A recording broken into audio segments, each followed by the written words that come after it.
Yes, I do. Most of all, I am thankful. You are just what I prayed for. You are just what I was made for. Yes, I'm for sure. I always liked singing, so it's always been a hobby of mine. I've always been interested in music. And before I moved back to New York, I started getting into YouTube and singing. So I posted a couple of videos on my YouTube channel of me singing, and I realized that people really liked it. So I continued, and it really caught on. You know, a lot of people, they were requesting songs and they wanted me to sing. So I think that helped me to grow. I didn't initially start off wanting to have hundreds of followers and getting hundreds of views on my videos. It was just an outlet for what I was feeling. And more people started to notice what I was doing, and they started to request that I post more videos. And that just kind of helped spread the word. And with the growth of social media, you know, Facebook, Twitter, Instagram, I was able to post my videos and just tell people, hey, go check this out. And by doing that, you know, people share.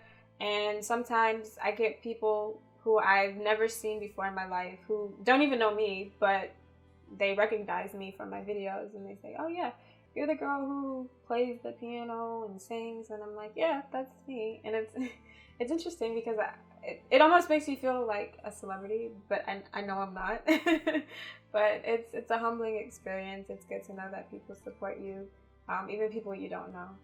I usually just use my iPhone and I put it up on like some books or something, and I tape myself. It's helpful for me to do it that way because I don't take myself too seriously and I don't become discouraged that I am not as good as anyone else. It's just kind of my thing. It's the way that I express myself. And the only thing I want to say that's bad about it is that sometimes the quality can be really bad. I actually have a twin sister, and she sings as well, so we're both musically inclined.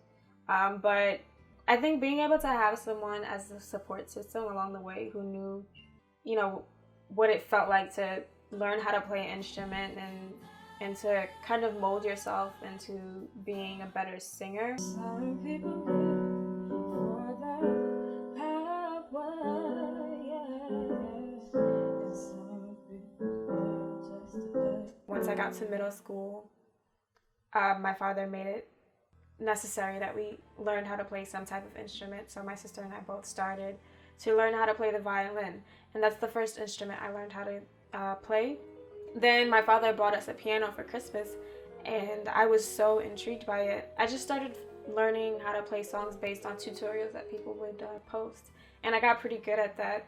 The guitar is more challenging for me, but I just love how it sounds. Like, the guitar itself has an emotion, and you control the sounds that the guitar makes, whereas a piano, it's just kind of, you know, anyone can press a key and it'll always make the same sound. After moving back to New York after high school from St. Vincent, it was pretty difficult. My sister and I, we were only 16 at the time, and we only had a couple $100, and we really didn't know what we were gonna do. We didn't have a job, we didn't have any source of income. At 16, you can't really make a lot of decisions on your own. You need a guardian for a lot of things. So it just became very frustrating. That what made us feel most comfortable, even through those difficult times, was being able to go to church and participate in the choir and sing. We were surrounded by people our age. We didn't have to think about where's our next meal coming from or where are we gonna live. And just being able to sing and really express ourselves really helped with that transition. I think I gravitated towards Bob Marley just because his style of music is just so calming. I don't think there's anybody who I've ever met who hasn't liked Bob Marley as an artist. If you do your own cover, people are kind of like, I don't know if I like the song, you know?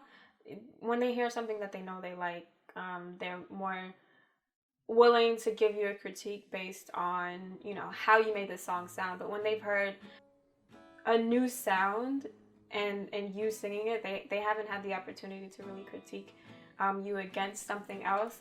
If I'm looking for a response, I probably do a cover. But if I'm looking just to kind of express myself, I really have to just take that emotional piece away from it and not expect people to be to react positively to it, because I know that not everyone's gonna like it. If I had any advice for someone who is looking to really pursue on YouTube and sharing their music, is just love what you do and don't worry about what other people say, and don't look for too much reward.